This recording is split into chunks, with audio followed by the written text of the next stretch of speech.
হায় হায় মামা কাম হারছে, মামা কাম হারছে। আসসালামু আলাইকুম ওয়া রাহমাতুল্লাহি ওয়া বারাকাতুহু।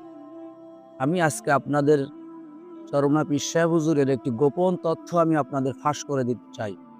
সেটা কি?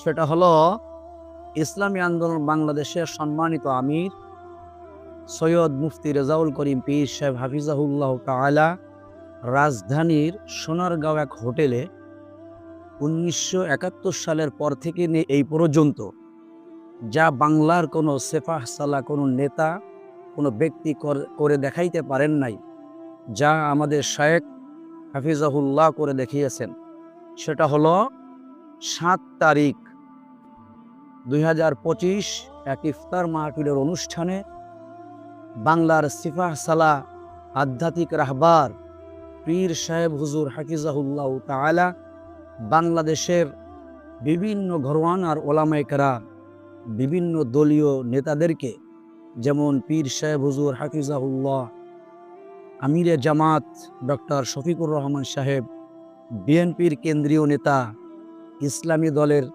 বিভিন্ন নেতা যেমন মাওলানা মুফতি সাখাওয়াত হোসেন রাজি, বর্তমান সময়ের নতুন ঘোষিত দল সমন্বয়কদের নতুন ঘোষিত দলের আহ্বায়ক নাহিদুল ইসলাম নাহিদ সহ প্রায় ৭০টি দেশের রাষ্ট্রদূতদেরকে এক দস্তারখানায়, শুধু আমরা মুখে বলি ঐক্য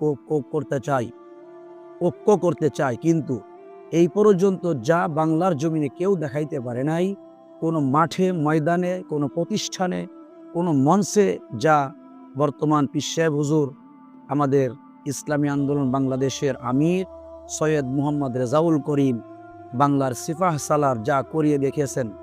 এই জন্য আসুন আমরা মুখে নয় অন্তর দিয়ে ভালোবেসে মুখে যা বলবো অন্তরে সেটা বিশ্বাস করব, অন্তরে যেটা বিশ্বাস করব মুখে সেটা বলে ইসলামী সব ওলামায়ে কেরামদেরকে এক প্ল্যাটফর্মে এনে ইসলামী একটা দল গঠন করে ইনশাআল্লাহ এই বাংলার জমিনে ইসলামী হুকুমাত কায়েম করার জন্য আমাদের পীর সাহেব হুজুরের নেতৃত্বে আসুন সকলকে আহ্বান করব এক প্ল্যাটফর্মে এসে একটা ইসলামী দল গঠন করার জন্য।